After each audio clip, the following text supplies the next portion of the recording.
Tiens, Charles, nous n'avions pas de leçon aujourd'hui. Non, en effet. C'est pas pour cela que je viens de voir. Je te trouve l'air grave. Quelque chose ne va pas? Ce que je vais te dire doit absolument rester entre nous. Qu'as-tu fait? Rien, directement. J'ai juste eu le malheur de tomber sur un document étrange. Le jour où j'ai sauvé la vie du seigneur archevêque, l'unique agresseur à avoir pu battre en retraite a laissé ça derrière lui. Cela m'a tout l'air d'être une lettre de change, non? C'est ce qui me semblait aussi. Cependant, je lis très mal. J'ai juste compris le montant élevé indiqué dessus. Le but d'une lettre de change, c'est de permettre à son porteur d'aller retirer de l'argent auprès d'un intermédiaire sous certaines conditions. Qu'est-ce que de simples soldats sur un champ de bataille feraient avec ça? En général, les mercenaires peuvent en avoir. Ils sont payés pour faire la guerre. Si ça se trouve, tes gars qui ont agressé le seigneur l'archevêque en étaient. Ou alors ce n'était pas de simples soldats? Tout ce que je comprends sur cette lettre, c'est qu'une personne a versé une somme juteuse à une personne anonyme.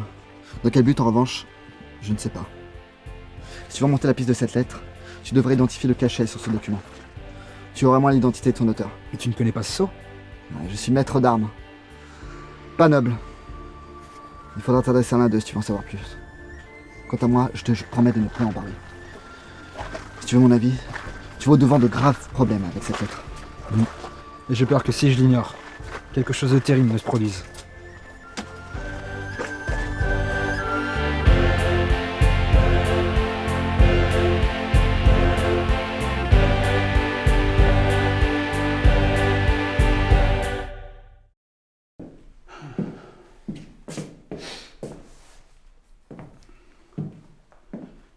Ta mère a fait annoncer son retour. Elle est tout de même partie presque 2 jours. J'ai peur de ce qu'elle va nous ramener. Oh, rien de bien fâcheux, n'aie crainte. À part peut-être quelques tapisseries habituelles. Ah bah ne parle pas de malheur. Ah! Vous voilà enfin, madame. Je commençais à m'inquiéter de votre disparition. Je n'avais pas disparu puisque vous saviez où je me trouvais. Oui, enfin, bon. Que nous avez-vous ramené? Et qu'est-ce qui vous fait penser que je vous ai ramené quelque chose? Mais la jeune personne qui vous accompagne m'est familière. J'ai le plaisir de vous présenter Jeanne de Bazoges, la fille de mon frère aîné.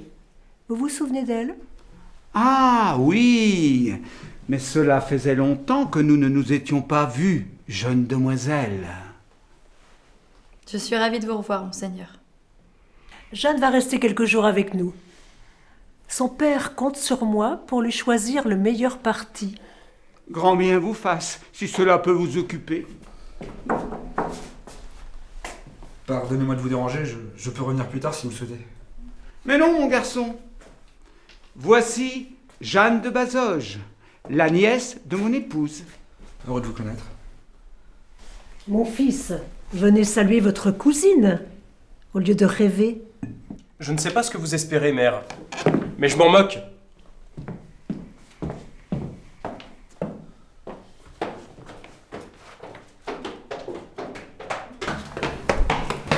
Non mais qu'est-ce qui t'a pris? Cette jeune fille ne méritait pas l'irrespect dont tu viens de faire preuve. Mais je ne lui ai pas fait preuve d'irrespect.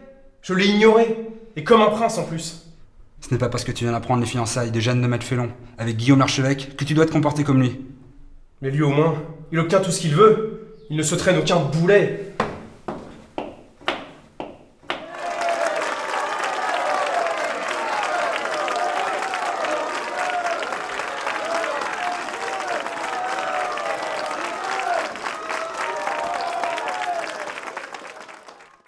Je vous présente Jeanne de Maître-Félon, ma future épouse et future dame de Parthenay.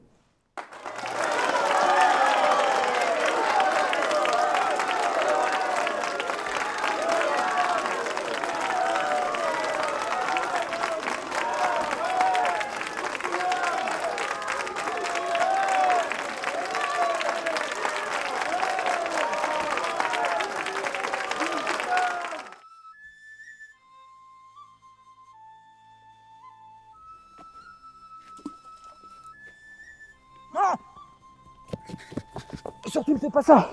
Non mais vous êtes malade, j'ai failli me mouiller à cause de vous. Tu n'allais pas sauter? Mais non, faut être complètement idiot pour faire ça ici. Pardonne-moi, j'ai cru que tu allais le faire. Me suicider? Ah non, sinon les autres enfants du village vont encore plus se moquer de moi. Je m'appelle Charles, et toi?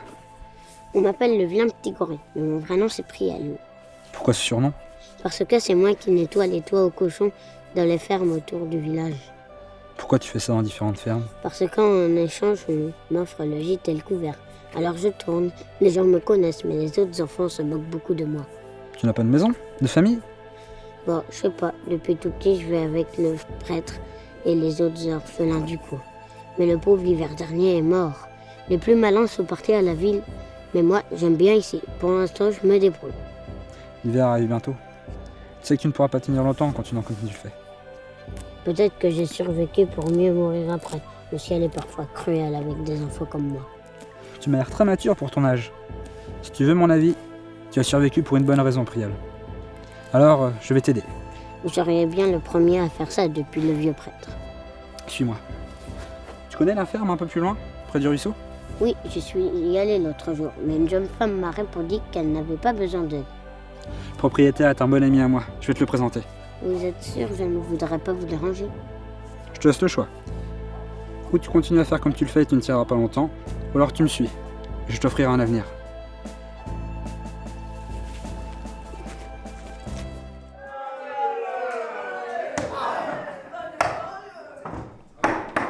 Une bière. Ah tiens, monsieur Pierre. Vous allez bien depuis l'autre soir? Qu'est-ce que vous avez pu boire quand même? J'ai eu peur que vous ne retrouviez pas le chemin du château. Il est grand quand même. Et si vous l'aviez vu en douve, vous auriez pu vous noyer dans les douves. Qu'est-ce que j'aurais dit à notre Seigneur? Je voyais déjà mon pauvre cou gonflé et moi en train de m'étouffer avec la corde. Et qu'est-ce que j'aurais dit à ma famille? Eh ben... Gontran, j'ai soif. Bon, qu'est-ce qu'il y a? C'est cette Jeanne? Non, une autre. Bah dis donc, qu'est-ce que vous avez avec les Jeannes? Qu'y a-t-il avec celle-là? Eh bien, il s'agit de ma mère. Là, je croyais qu'elle s'appelait Aliénor, votre mère. Eh bien oui, elle s'appelle Aliénor. Elle a ramené Jeanne. Jeanne de Masfelon? Mais non, Jeanne de Bazoges, ma cousine. Pas parce que vous avez une cousine? Oh mais non, j'en ai plusieurs. Et elle s'appelle toute Jeanne. Vous avouerez qu'elle est alambiquée, votre histoire. Bon, ma mère, Aliénor, est allée à Bazoges et a ramené Jeanne de Bazoges. Mais quel rapport avec l'autre Jeanne? Mais enfin, vous ne comprenez pas. Elle veut me la flanquer dans les pattes pour que je l'épouse. Et c'est une mauvaise chose. Enfin, je veux dire, vous mariez avec elle. Bien, écoutez, désormais, je n'aimerai plus jamais personne. Ni une Jeanne, ni aucune autre d'ailleurs. Même portant le prénom le plus alambiqué de l'histoire. Une chose est sûre, les femmes sont difficiles à comprendre. Mais une fois qu'on a compris qu'elles sont toutes attirées par l'argent et le pouvoir, ça simplifie la vie. Avec ma femme, par exemple. Elle pensait qu'en m'épousant, elle deviendrait riche. Bah c'est pas faux. Ma taverne me rapporte pas mal. Elle pensait avoir le dessus sur moi et tout diriger. Bah c'est vrai. Mais s'il y a une personne à qui je dois en vouloir, bah c'est pas elle. C'est uniquement moi-même. J'ai fait des choix, elle aussi. Peut-être pas les meilleurs, mais il est trop tard pour revenir dessus. Gontran, il nous manque du jambon. Va voir dans nos trésors personnels s'il en reste. J'y vais tout de suite, ma douce. Vous voyez, c'est pas difficile à comprendre. S'il y a un conseil que je peux vous donner, c'est de ne surtout pas faire comme moi. Qu'est-ce que tu dis? Que je ne regrette absolument pas de t'avoir épousée, ma douce. Dépêche-toi, il n'embile pas en chemin. Ah, ça se confirme. Le mariage est une infamie. Vous dites? Non, je disais que votre bière est bénie.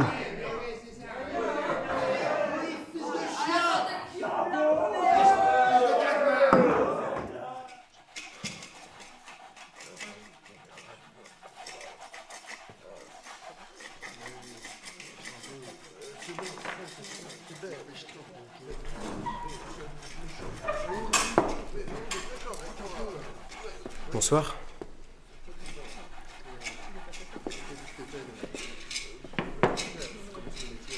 Hermeline, je tenais à m'excuser.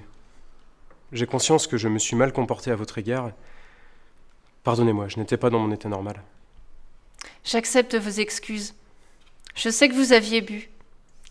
Il est vrai que sur le moment, ça m'a choqué, mais pas assez pour vous en tenir rigueur. Quelle brave petite! Commis! Frotte plus fort!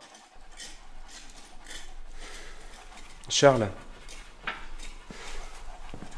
je tenais à m'excuser. Pardonne-moi aussi. Je n'aurais jamais dû te parler comme je l'ai fait tout à l'heure. Mais j'étais vraiment très en colère. Qu'est-ce qui t'a fait changer d'humeur? Eh bien, J'ai été à la taverne et j'ai observé Gontran et Berthe. C'est ce qui m'a fait réfléchir sur le chemin du retour et j'ai compris que je ne devais pas m'en prendre à mes proches. Vous n'y êtes pour rien dans mon malheur. Oh, qu'est-ce que c'est beau! De quoi je me mêle? Frotte plus fort, vain Dieu! Il y a une autre personne à qui tu devrais présenter des excuses. Oui, j'y vais de ce pas.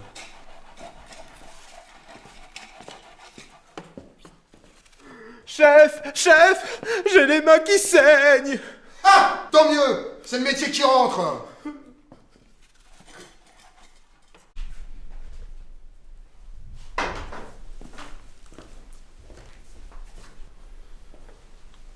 Cousine, je voulais m'excuser pour mon comportement irrespectueux de tout à l'heure. Je vous pardonne, Pierre. On m'a expliqué ce que vous traversiez. Votre mère a insisté pour que je vienne vous voir, mais je comprends que le moment est mal choisi. Je me suis mal comporté à votre égard. Alors que c'est à ma mère que je devrais faire des reproches, pour vous avoir amené ici. Merci de comprendre. Peut-être, maintenant que le malaise est passé, peut-être pourrions-nous prendre un peu plus de temps pour mieux nous connaître. Ma mère vous a amené ici, c'est un fait. Cependant, vous ne devez pas rester. Partez et ne perdez pas votre temps ici. Je n'ai pas l'intention d'épouser qui que ce soit, même si vous êtes le choix de ma mère. Partez, cousine.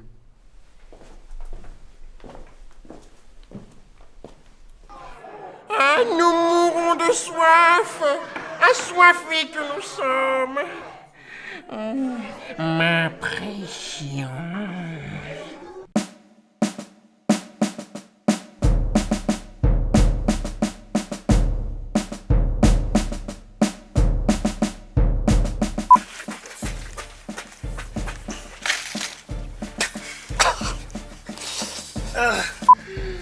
Nous mourrons de soif, assoiffés que nous sommes. Ma pression.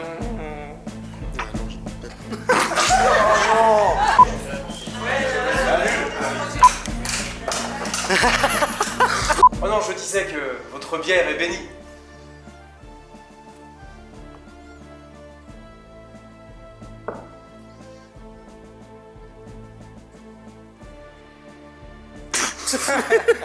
Épisode 5, c'est Frotter pour de vrai. Ah, si, ouais, si ça me mange. De quoi je me mêle? Frotte plus fort, vainqueur!